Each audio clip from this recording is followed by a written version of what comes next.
ဂျပန်နိုင်ငံသမိုင်းမှာပထမဆုံးမြို့သမီးဝင်ကြီးချုပ်တည်ပြည့်နေတဲ့တာကိုင်ချီဆိုတာ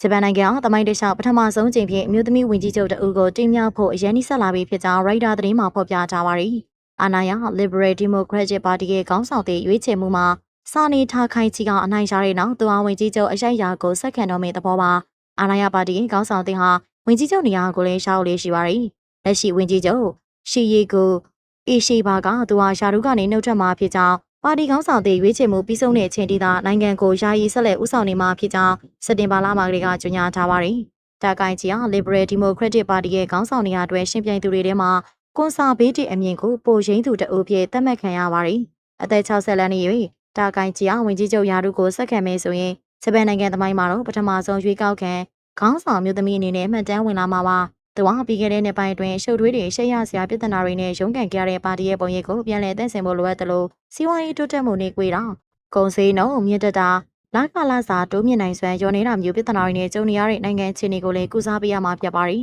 ။နောက်ပြီးတော့အဓိကမဟာမိတ်အမေရိကန်နိုင်ငံနဲ့ဆက်ဆံရေးမှာခံမရခက်တဲ့စိန်ခေါ်မှုတွေကြုံရတာကိုပယ်ထင်းကြိုက်တွေ့ရမယ့်အခြေအနေဖြစ်ပါတယ်။တာကိုင်ချီဟာဗီဒင်ရဲ့ပထမဆုံးမျိုးသမီးဝင်ကြီးချုပ်ဖြစ်ခဲ့သူမာဂရက်သက်ချာကိုထူးလေးစားအားကြသူဖြစ်ပါတယ်။တပတ်မှာတော့ဂျပန်မှာမဲဆန္ဒရှင်အမျိုးသမီးအများစုကတာကိုင်ချီရဲ့စွမ်းရည်ပေါ်မှာတန်တရားဝင်နေရလို့ဆိုပါတယ်။တကယ်ကြီးအားထူးခြားသီးတာတွေတိုးတက်မှုဖြစ်စဉ်တွေကိုဥဆောင်နိုင်မှာမဟုတ်ဘူးလို့အမျိုးသမီးမဲဆန္ဒရှင်အများစုကသတ်မှတ်ထားမှတ်ချက်ပေးထားပါတယ်။တာကိုင်ချီဟာအမျိုးသမီးတွေလက်ထပ်ပြီးရင်သူတို့ရဲ့မျိုးရိုးနာမည်ကိုဆက်လက်ထိန်းထားခွင့်ရှိတယ်ဆိုတာကိုစန့်ကျင်သူဖြစ်ပြီးတော့လိန်တူထိမ်းများခွင့်ကိုလည်းလုံးဝလက်မခံတဲ့ကွန်ဆာဗေးတစ်စစ်တူပါ။ကွယ်လွန်သူဂျပန်ဝန်ကြီးချုပ်ဟောင်းရှင်ဆိုအာဘီရဲ့လက်ရင်းတစ်ပည့်လေးဖြစ်ပါတယ်။တာကိုင်ချီဟာအာဘီလက်ထက်မှာကျင့်သုံးခဲ့တဲ့စီးပွားရေးမူဝါဒတွေကိုပြန်လည်သက်သွင်းဖို့အမြဲတမ်းအာတိတာပြပြနေသူဖြစ်ပါတယ်။နောက်ပြီးတော့သူကဂျပန်ရဲ့အလုံးစုံစစ်စန့်ကျင်ရေးသဘောထားမူဝါဒကိုလည်းလက်မခံလို့ပဲနေလုံခြုံရေးဆိုင်ရာအစီအမံတစ်တွေအတွက်အင်တိုင်အားတိုင်းအရှိန်အဟုန်မြင့်စော်ထားပါတယ်။ဂျပန်နိုင်ငံတမိုင်းမှာစစ်ရာဇဝတ်ကောင်တွေဖြစ်သတ်မှတ်ခံထာ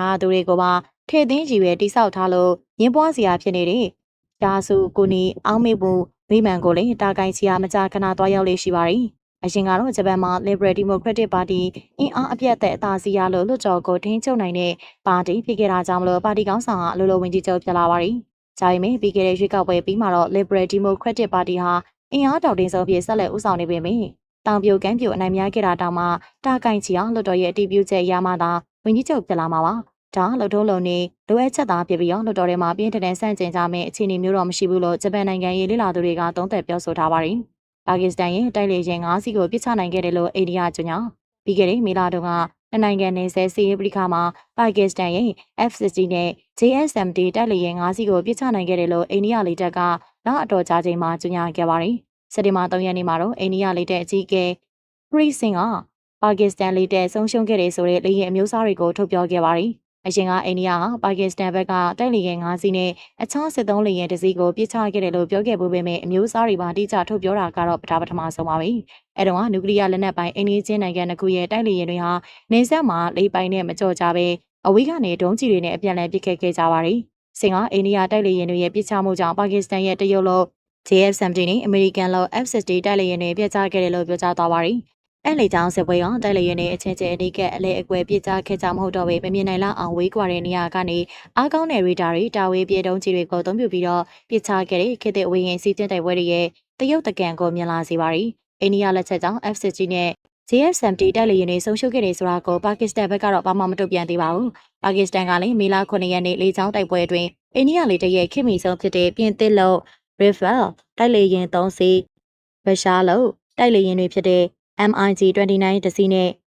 Su-30 MKI တစီးကိုပစ်ချနိုင်ခဲ့တယ်လို့ကြွေးကြော်ခဲ့ပါတယ်။အိန္ဒိယကစစ်ပွဲမှာအဆုံးရှုံးတွေရှိခဲ့တယ်ဆိုတာကိုဝန်ခံပေမဲ့တိုက်လေယာဉ်၅စီးနဲ့ဒရုန်းတစီးပစ်ချခံရတဲ့ဆိုတာကိုတော့ညှင်းပယ်ခဲ့ပါတယ်။အေဘီလာတို့ကအိန္ဒိယပိုင်ကက်ရှ်မီးယားဒေသထဲမှာခီးသွွားဧည့်သည်26ဦးကိုလက်နက်ကိုင်ဖွဲ့တစ်ခုကပစ်သက်ခဲ့တဲ့ဖြစ်စဉ်အပြီးအိန္ဒိယကပါကစ္စတန်ရဲ့ကက်ရှ်မီးယားပိုင်နယ်နဲ့ပါကစ္စတန်နယ်စပ်မှာလေကြောင်းတိုက်ခိုက်မှုတွေလှုပ်ဆောင်ခဲ့ပြီးနှစ်ဖက်စီရေးပဋိပက္ခအစပြုခဲ့တာဖြစ်ပါတယ်။အိန္ဒိယကအေဂျန်ဘက်လူရဲရဲ့နောက်ကွယ်မှာပါကစ္စတန်ပါဝင်ပတ်သက်နေရလို့ဆွဆွဲထားပေမဲ့ပါကစ္စတန်ကတော့အခိုင်အမာညှင်းဆန်ထားပါတယ်။မေလ9ရက်နေ့ကစတင်ခဲ့တဲ့ပဋိပက္ခတွင်နေဆက်တွေမှာနှစ်ဖက်စလုံးလေကြောင်းတိုက်ခိုက်မှုတွေလှုပ်ဆောင်ခဲ့ပြီးခြေနေတွေတင်းမာလာခဲ့ပေမဲ့အမေရိကန်ဆိုရရဲ့ဂျားဝင်စစ်ဆက်မှုကြောင့်၄ရက်ကြာမှပြည်ကရဲဆဲဖို့သဘောတူညီမှုရရှိခဲ့ကြပါတယ်။